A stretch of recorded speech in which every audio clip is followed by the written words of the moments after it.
Welcome back to Leeds Lately. Before we get into this video, if you could just hit that big red button down below. We're trying to hit 10K by the end of the season. I know it's a stretch, but we're trying to catch up with this man here. And as that leads us nicely on, welcome to the channel, Jer. Now, actually, this is the first time you've ever been on the channel, and it's a long time coming. But I have a video series. This is Leeds United Dream Teams. And before we get into it, I want to clarify, before Jer and other upcoming guests get slated, this is not the best Leeds players of all time. This is their favourite Leeds players and players who mean something to them, because otherwise everybody would be picking the same players, wouldn't they? So first of all, Jer, how are you? I'm really good. I'm really good, mate. And I'm looking forward to this. My favorite things to do is Dream Teams. And it's nice to talk about past history and all the happy times and just not think about any of the sad times and to just have a hypothetical team. Yeah, absolutely. So the way this is going to work. With it here. Sorry? I'm still fiddling with it here. I'm still scratching things. Oh, maybe. As any coach would be. So the way this is going to work is that the guest is going to be the coach of the team. They're going to pick a formation and some basic tactics and stuff that they want to see, the way that they would want to see this team play, basically, rather than not going into massive detail. But they might say, I want this team to park the bus. I don't imagine that many people would be doing that, given the past couple of years that we've seen none of that really, other than Allardyce, but we won't talk about that. So the first thing we're going to do is ask you, Jer, what formation you're going to be going for with this team? I am going for my tried and trusted 4-2-3-1. Yeah, I mean, it's a very popular formation in football these days, isn't it? It gives you defensive options with your holding midfielders. It gives you a lot of balance, and it gives you loads of attackers as well. It's a really, really good formation. So we'll start this off, as you would expect, with the goalkeeper. And who have you gone for? I've gone for Nigel Martin, who I think is probably the best goalkeeper I've ever seen playing for Leeds in my time of supporting Leeds. So is that just in terms of, because obviously I was alive for this, but when I was very young for Nigel Martin. I remember him. I think I may have had, or my brother may have had a Leeds shirt with Martin on the back. But I don't remember much about him. So what did you like about Martin? Was it his shot stopping? His passing? Brilliant. I doubt it was in those times. But his shot stopping was excellent. And we had some good goalkeepers, but we've always had goalkeepers that had frailties or would make mistakes. Like even John Lukic during his prime punched the ball against Glasgow Rangers into the back of his own net in a Champions League game, and I got to watch that happen as well. And it was always like, and then you go back to the 70s and you had Gary Sprake, who great goalkeeper in that team, but was always likely to make mistakes as well. Nigel Martin was a very, very consistent goalkeeper. He was an excellent shot stopper. He tended to catch an awful lot of shots rather than palming things away. Different era, obviously, as well.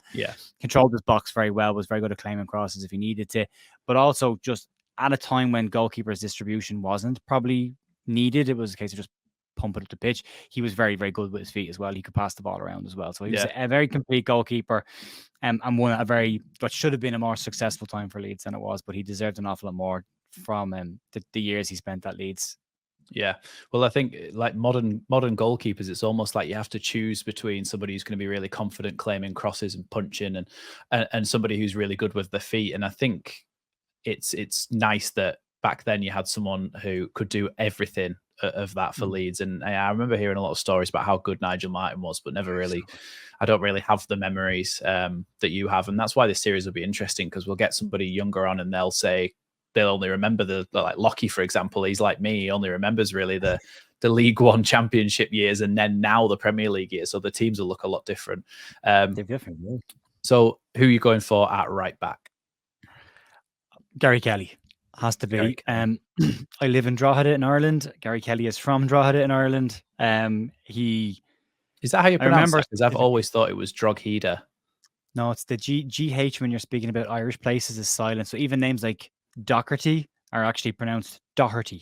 So, right. So it's always like, so it's Doherty.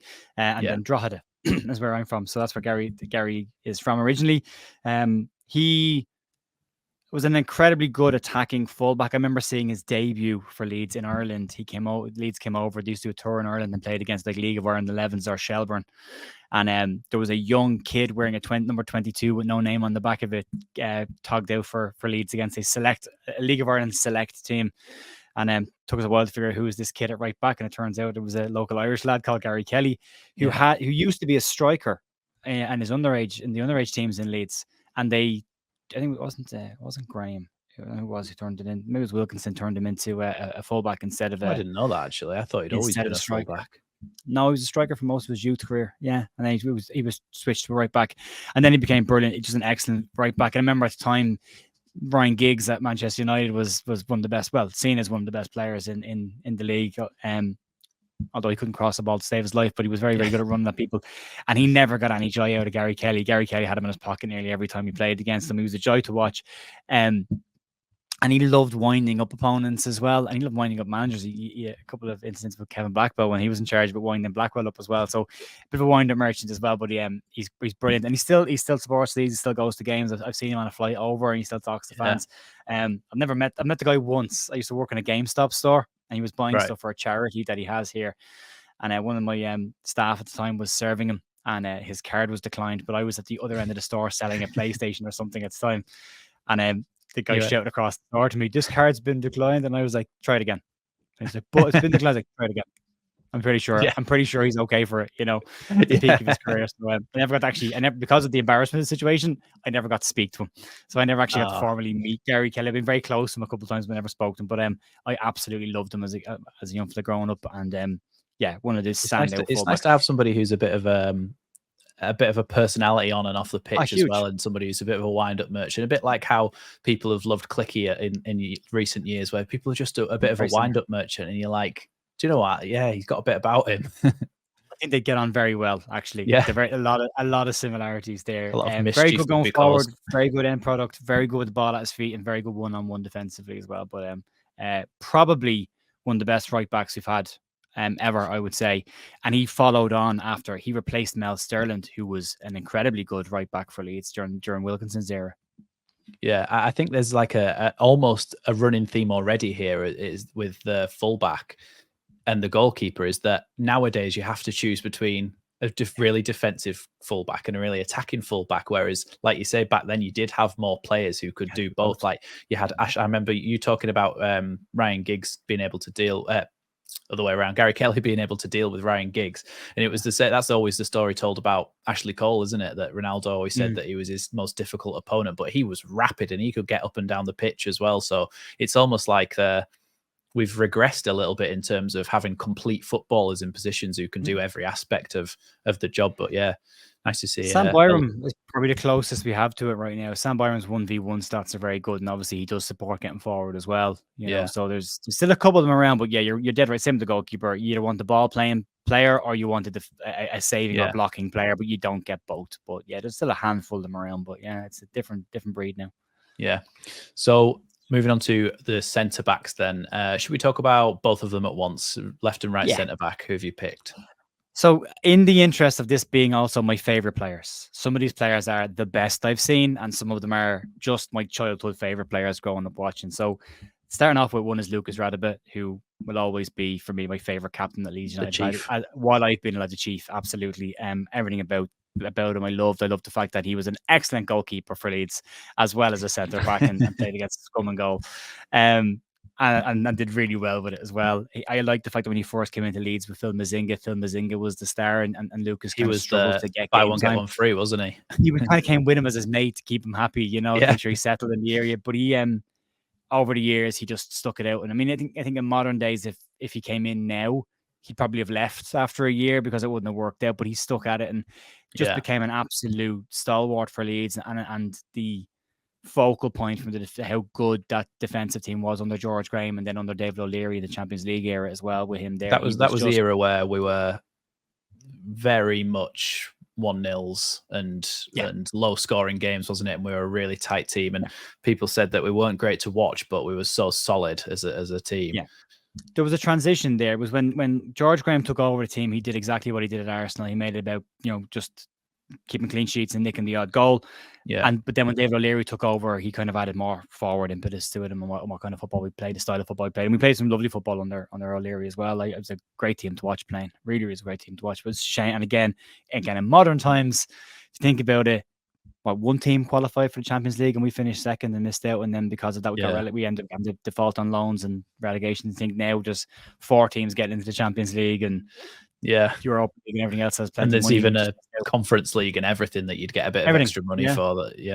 We'd have been fine. We'd have been fine then. And David O'Leary, he gets a lot of stick, O'Leary, for what happened at Leeds, and some people blame him for it. But I always said then, I still stick to it now.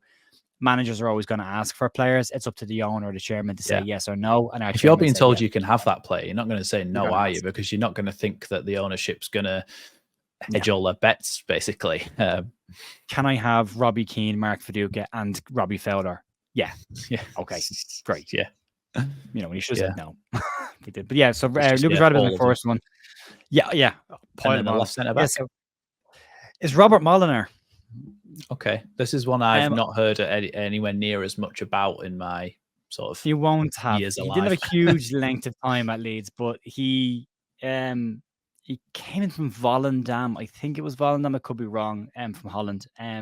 Big Dutch centre back. Big, blocky. He was like a giant triangle. It was like Arnold Schwarzenegger running around the pitch. But he was just a tank. He was a tank. But I loved watching him. Not because he was a great footballer, but because he I keep saying this about some footballers. He was very effective at what he had to do. And he scored a couple of goals for Leeds. It was a very famous 4-3 Leeds win against Derby County. And then I think it was 4-3 win against Blackburn that came like in the space of 2 weeks of each other. I think he scored in both of them, if not, or definitely in one of them. But just a lovely guy. Really enjoyed watching him. At that age, I was only in my early teens at the time. But I was very excited when I saw him playing. I was like, I went out and got Leeds yellow jersey, the Puma yellow jersey with Molyneux 30 on the back of it. I was delighted with myself. So, I always loved him. Big bad Bob Molyneux. I think there was a chant at one point about him, but he was great, Robert Molyneux. So this defensive line is looking very solid so far. It's good stuff. Where do you get left back? Until it's stuck Junior Firpo at left back. 100%. Yeah, absolutely. Every day of the week. Yeah. No, I've gone for someone that we've had so few good left backs that the really good ones stand out. And it's a toss of a coin for me between Ian Hart and this person. But I've gone for Tony DeRigo because he was, again, I was expecting Hart. The area for me is Ian Hart's pace was always something that he struggled with. He was never the fastest of fullbacks, but an absolute dead ball specialist. Like he was lethal. I remember at the time he was in the Premier League playing for Leeds. There was everyone was talking about Beckham's free kicks, and I think he just got to Madrid. I think someone in Sky Sports had done an analysis, and I think Ian Hart had a better goal to free kick scoring ratio than Beckham had at one point, if not permanently. But that's Tony DeRigo was recently, isn't it? It's like when just on a slight tangent when.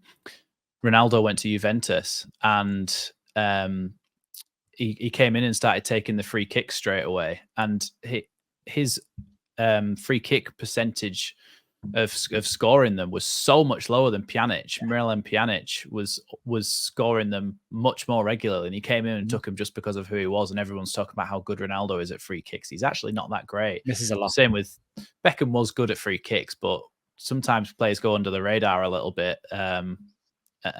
Ian Hart was certainly from the videos I've seen very, very good at free kicks. But Tony DeRigo was good at them as well. Tony DeRigo scored a couple of goals. Tony was more of someone would set the ball to the side and he'd come running onto it and smash his left foot through the ball and score.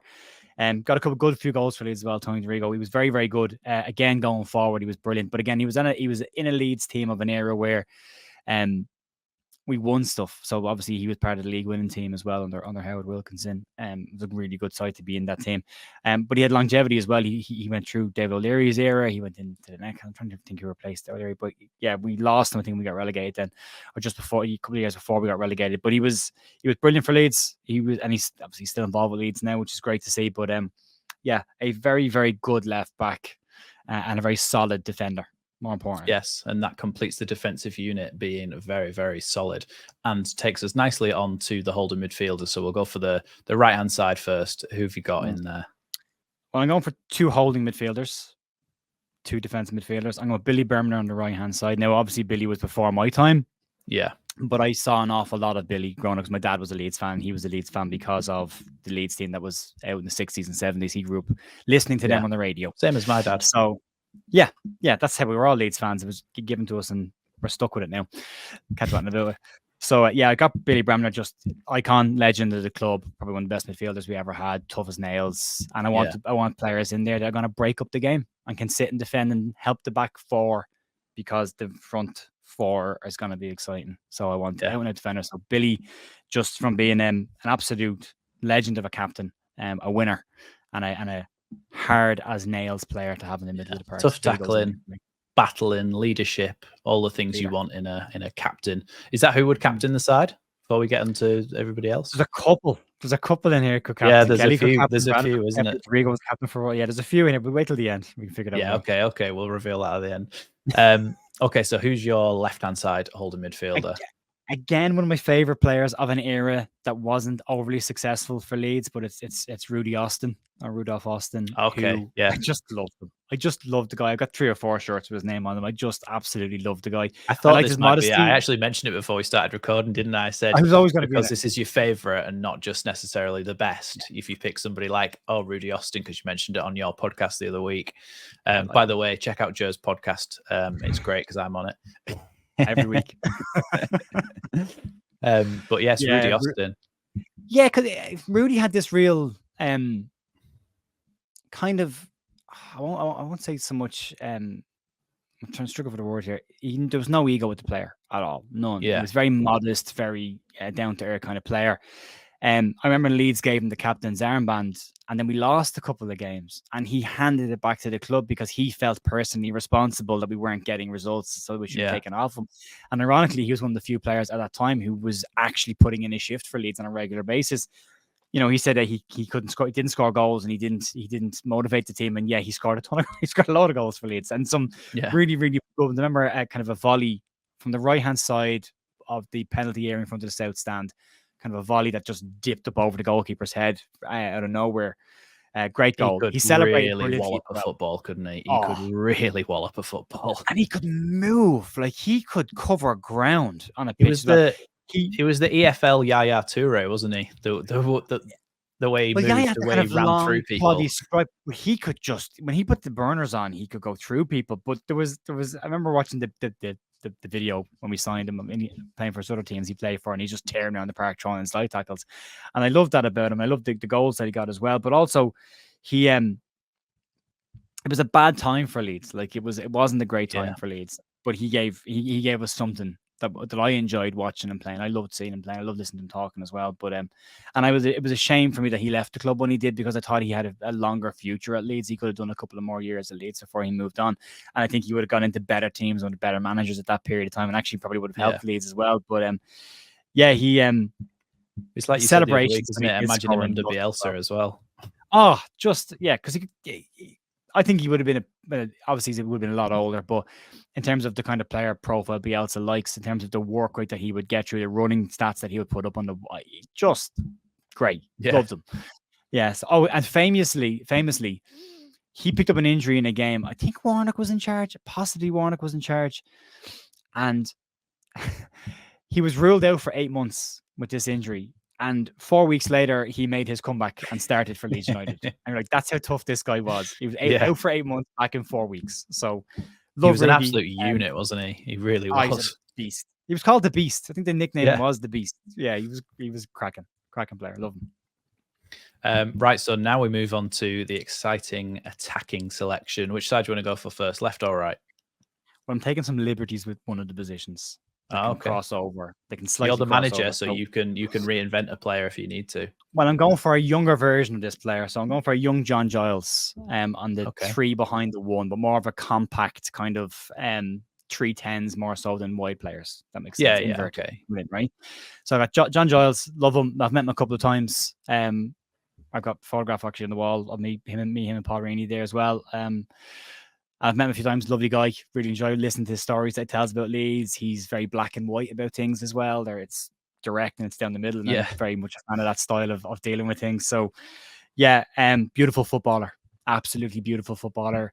You can imagine his ability now on a modern day pitch with a modern day ball, the things he could have done. This is often talked about, isn't it? I was listening to The Rest is Football with Gary Lineker, Alan Shearer, and Micah Richards, and Gary was talking about how some of the players that they played with in their time, how much better they would be now on a modern pitch where it's just like a carpet, because they had to deal with bobbles and everything. Maradona somehow holding the ball still when it was just bobbling everywhere. It's just unbelievable. So you imagine a player like John Giles on today's pitches, it's like it would just be gliding over the pitch, wouldn't it, everywhere? Absolutely.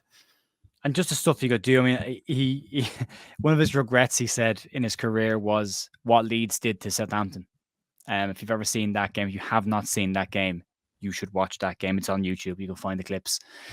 Leeds absolutely passed Southampton at the park. I think they put 7 or something past them. It was just a trashing. But not only did Leeds trash them, when Leeds decided the game is over now, Leeds decided to play keep ball and just not let Southampton pass the ball. And there's flicks over the top. There's back heels. There's oh god, just humiliating turns. Just humiliated them. Yeah, absolutely humiliated. And Giles said, looking back on it now, he wish they didn't do that because it wasn't respectful. He wish he hadn't done it. I think he might have changed his mind again on that recently, actually. But he just talked about that game because it was a very good game to watch. But he was just a beautiful footballer, and he could mix it up as well. He could really mix it up. People talk about best players in the world of their time, and people talked around then about Georgie Best and everyone else being the best in the world at that time. John Giles doesn't get enough credit for being probably at that time one of the best footballers, pure footballers in the world at that time. There's also the Gray brothers you can bring into that as well. Eddie gets a huge amount of credit for being one of the best in the world. My dad used to always say to me, Eddie's a brilliant winger, but Frank Gray, if he didn't have the injuries that he had in his career, would have very easily bypassed George Best as one of the best wingers in the world. He was that good. He was because of the injuries, he didn't play an awful lot. Yeah. I lost my train of thought then. Sorry, man. Completely gone. Doesn't matter. Is he going to be playing centrally? He's going to rotate. So he's going to start off on the right, but he'll dip into the 10. And the 10 will dip out to the right. I've remembered what I was going to say. Was it John Giles who played for Leeds when we were in the old second division, even though he was one of the best players in the world? Because obviously the money wasn't that different then. No. Well, he played for Manchester United, and Reevy wanted him, and he wasn't playing for what's his name? Manchester United, their famous manager. I can't remember him because he's Manchester United, and why would I? But they had their manager at the time, not Alf Ramsey, that was Liverpool, Busby. Oh yeah, Busby babes. And he thought he was too small. Didn't fancy him, didn't play him enough. And he came to Leeds. And Leeds weren't in the top division at the time. Reevy was putting his masterclass together. He was starting to build this team. He came in as a backup for Bobby Collins. Again, one of the greatest players to ever wear a Leeds United shirt. But Bobby was starting to get a little bit older, but Johnny wasn't brought in as a direct replacement for him then. He was brought in to play in other areas. He did play out wide. And then eventually when Bobby started picking up a couple of injuries and they're looking to replace him, the plan was he was going to replace Bobby Collins then, and he replaced him. But if you listen to John Giles talk, there is nobody he talks higher of than Bobby Collins. And he will describe Bobby Collins as one of the best footballers he has ever seen on a football pitch.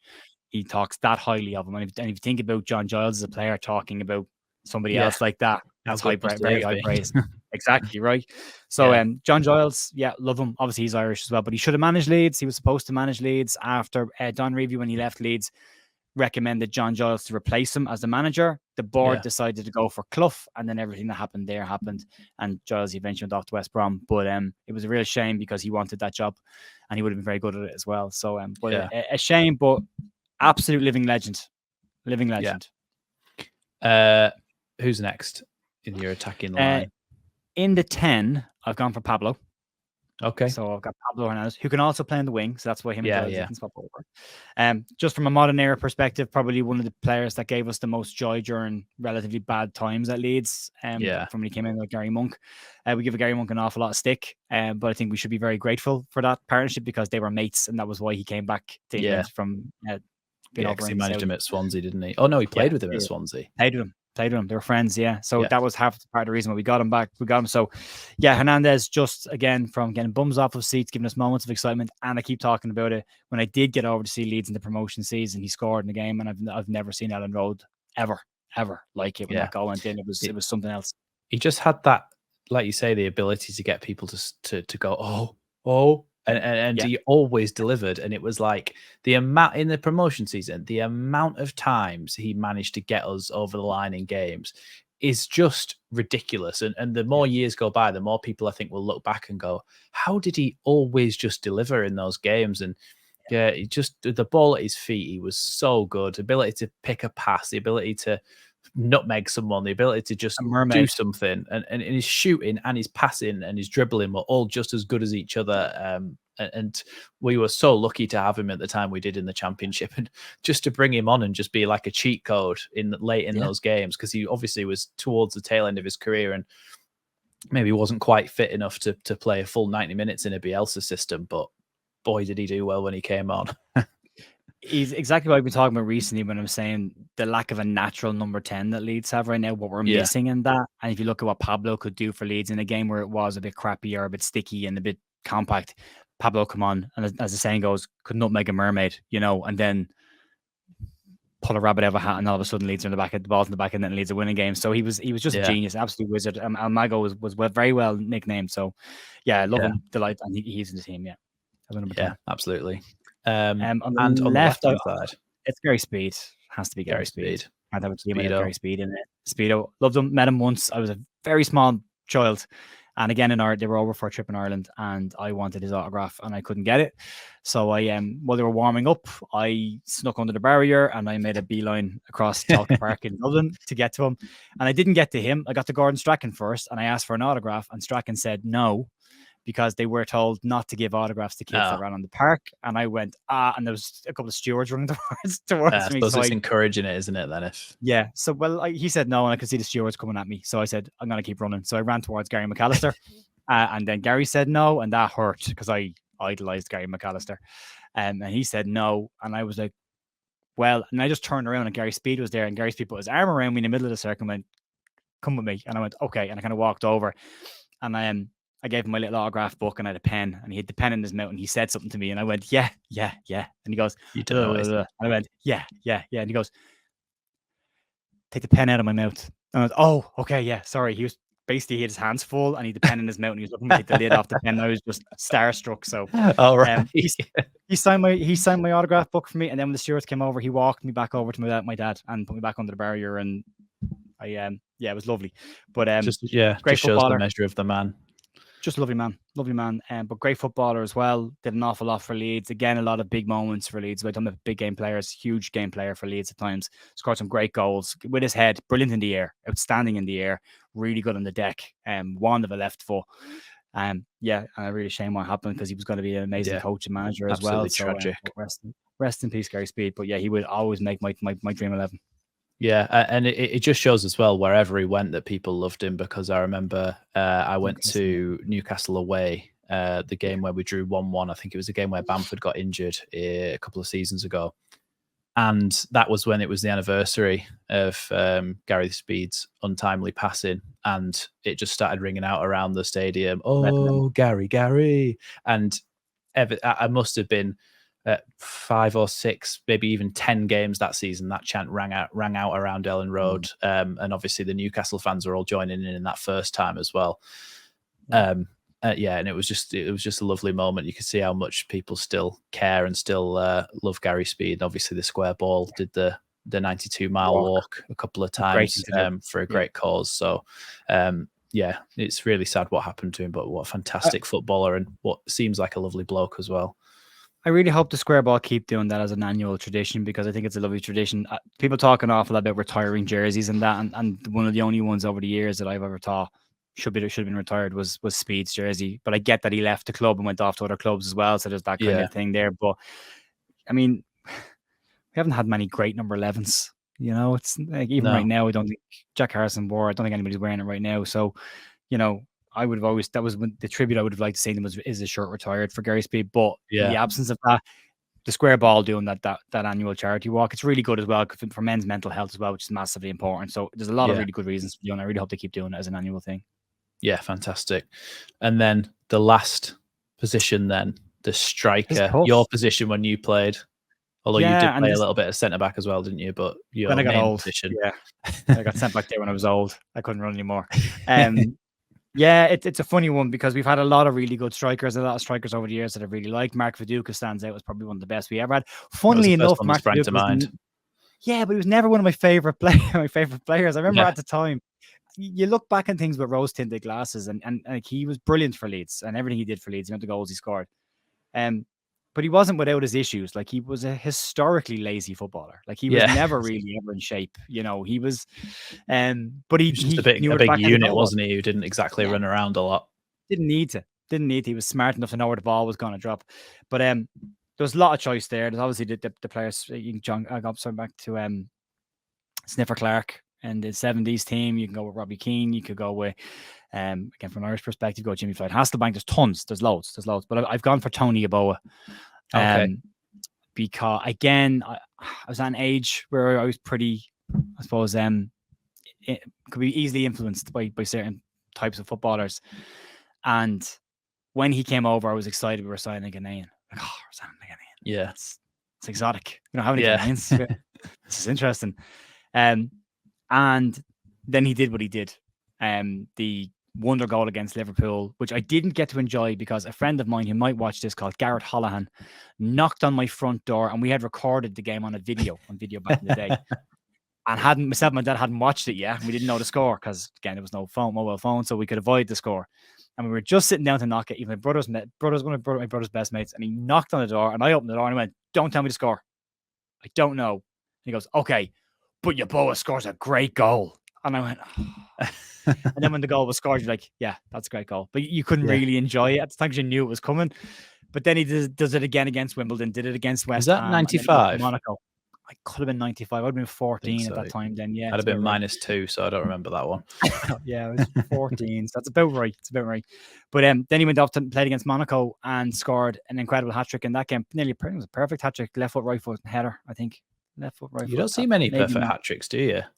Very few of them. I don't think, actually, maybe it wasn't. I know there was one where he pushed Bobo Balde into the goalkeeper and they creamed each other. And then he just ran around them and tapped it in. Then there was when we cut in off the right-hand side and whipped it with his left foot into the top corner. I'm trying to remember the third one. It might have been the similar one coming through and putting the in the other corner. But yeah, he was great. And I had a video, VHS. And what annoyed me so much about his time was the end of it, because all the evidence was there around the player as to what was going on with him.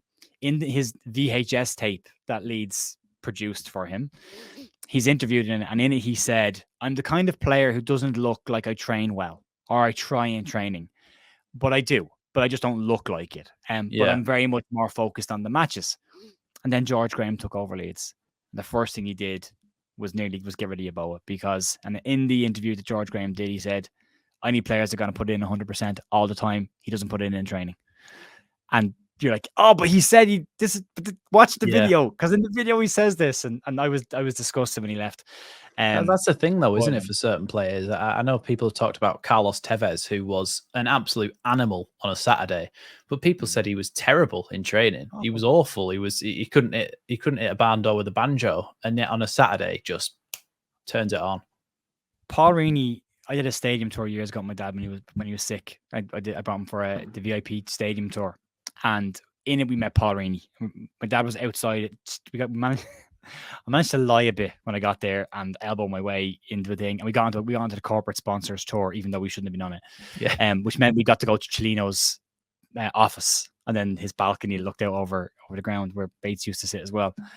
And there was champagne reception inside. People were doing. I was kind of hanging around, and my dad was outside in the balcony talking away to Paul Reaney. So I wandered out, and Paul Reaney was telling my dad a story about Jack Charlton, about how they used to do their preseason training, and they'd come out of the park beside Ellen Road, and they'd go for a big run around the city, and they'd come back, and Jack would hang at the back. And when they went out of sight, he'd light up a cigarette, have a smoke, hop on a bus, get the bus around, sit down, have another smoke, hide behind a bush, and as they all ran past him, he'd jump out of the bush and he'd run in behind them.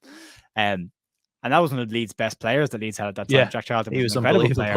But even then, he was like, "I'm not doing preseason. I'm just not doing it." So, yeah, it can be a case of some players don't train well, some players do train well, but if they're producing it on a Saturday and they're getting the most out of them, and Yeboah was one of those players. He was excellent. Leeds. He was, and I just loved watching him. Football's about moments, isn't it?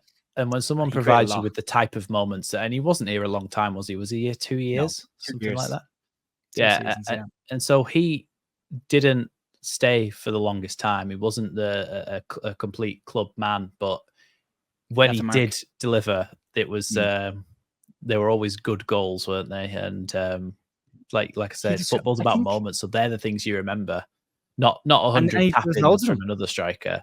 Yeah, He made so many of them. Like, he made so many big moments. And I remember, again, interviews at the time, he was I used to hang on every word the fella said. So if there was an interview on Match of the Day, I was watching it and recording it and keeping it, because I was a striker and I was trying to, learn from strikers.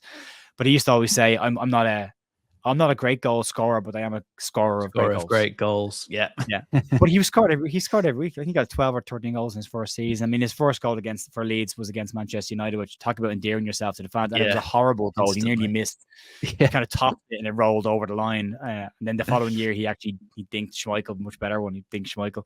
So, he had some massive moments, but in big games as well. He didn't just deliver, again, in small games. He delivered against big sides as well. Like, I mean, goals against Liverpool, goals against Manchester United, goals against Monaco in Europe. So, yeah, he delivered, and he was a beautiful footballer to watch. I really enjoyed watching. Powerful as well, and left and right footed. He could kick the ball equally well with both feet as well. So very. Well, it says a lot, doesn't it? It says a lot that his goals are always in the compilations of the Premier League's best ever goals, and two of them as well. There's the Liverpool one and the Wimbledon one, are both in every single compilation the Premier League put out about the best ever Premier League goals, and that's just after the starting of the Premier League, isn't it? And they still get talked about now. Yeah. If I'm right in saying this, the year that he scored two of those, he was 1-2 in goal this season. And I think it was the Wimbledon one won it, I think, and Liverpool came second because it was more involved in the Wimbledon one. And Georgie Kinclazy, I think, was third, who had basically ran past every player on the park that year and scored a goal. But like, high bracket. But you even see some of the modern day stuff, and they're like, "Oh yeah, best goal of the Premier League history," and you're like, "Where's your boa? Where's your boa? He should be in that. He has to be in that." Because, I mean, he scored two of the best goals that season. Then the West Ham one as well, when the ball came over his shoulder and he just volleyed the first time into the top corner. You don't even see the ball leave his foot. You just see the net move, and you're like, power. He hit that ball with. So he was a great player. The idea of this team, Max, is that the back two of Molinari and Radebe wouldn't go forward. Obviously, they'd stay back. Yeah. Dorigo and Kelly could bomb on, but then Rudy Austin and Billy Bremner would stay back and cover the gaps. So we've got a solid back line. And then the front four can just go and play football. Yeah. Yeah. Okay. Giving them that creative freedom, which is sometimes what good attackers need. They need a bit of just to be able to flow and play the way they want. And a certain player is just going to feel like they should overlap, feel like they should make the run inside. And then things start to come together. And when the players know how each other play, it can all just be, wonderful. But it is a thing, isn't it? That thing of asking your holding midfielder to cover the right back spot on the left back spot when your full backs go forward. And I always go back to the example of the first time I really saw it in action was and properly thought about it tactically was when Jurgen Klopp was getting Henderson to basically become a right back whilst Trent Alexander-Arnold's miles up the pitch. And it's a similar job that Farke's actually asking Archie Gray to do this season when he is in the holding midfield role. When our fullbacks go high up, he will actually drop in there. And it's a tried and tested method, isn't it? So I think it would work well, and what a lovely team that would be. Southgate's done it with Trent as well with the England team, where he's played him in midfield, but his job is to play midfield and then drop into fullbacks when they're bombed on. So there's a lot of them. Farke has actually talked an awful lot about that modern inverted fullback style thing at the moment, and talking about, well, maybe we should go back to traditional stuff where it's everybody back in their positions and you just run a straight line. So it's what the next wave of football is going to look like. How to predict that, but. Well, we've talked about before, haven't we, how we kind of, at Leeds, we either have a really solid back line and we don't do very well going forward, or we have a really creative forward line and we don't do well at the back. But the team you've created there, I think, would be so solid at the back, but also so creative going forward. So I think, obviously, you've had the license to pick any players from Leeds United history, but the way that you've picked it out, it's enticing as a team, because you do feel like you kind of get the best of both worlds with all those players. So that would be a fantastic team to watch. You could pick better 11s. I'm sure there's better technical 11s out there. You could pick, more players from more successful eras at Leeds as well. But I'm kind of judging them on how they made me feel at the time when I watched them playing, or, with Giles and Bremner when I grew up watching them, basically being given videotapes and clips and stuff like that to watch. But this is a team that's kind of built up people that I just thought were great footballers, as well as people I really enjoy. Well, it's your favorite. It's your favorite, isn't it? And that doesn't always necessarily mean the best players that we've ever had in the club's history. Sometimes it's a player who had a moment for you and something that meant something to you and a time in your life. It could be anything with football, couldn't it? And when you think about moments in football matches, it takes you back to the time and how you were at the. And then if you were a kid, you kind of remember things more fondly, don't you? Whereas, now we're old and cynical. I was in my early 30s at a Leeds game, and I wanted, early to mid 30s, and I hung around outside after the game because I wanted to get Rudy Froston's autograph on my shirt. I had his name on the back, but I wanted the autograph in the front of it. And I got everybody else by him. I got 80 White came out. I got to meet Becchio. Got a photograph of Becchio as well. He was one of my favourites growing up, Becchio, just because it was like, we signed an Argentinian in League One and the Championship. I came over on trial.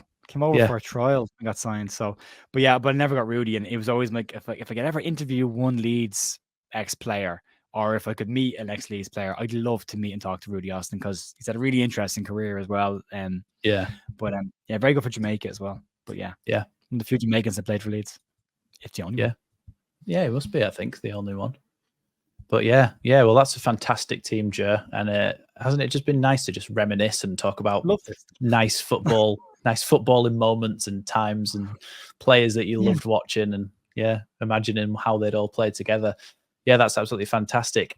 If somehow you're watching this and you don't know who Joe is, then you should go and check out his channel at Leeds United The View on YouTube. It'll be linked down below.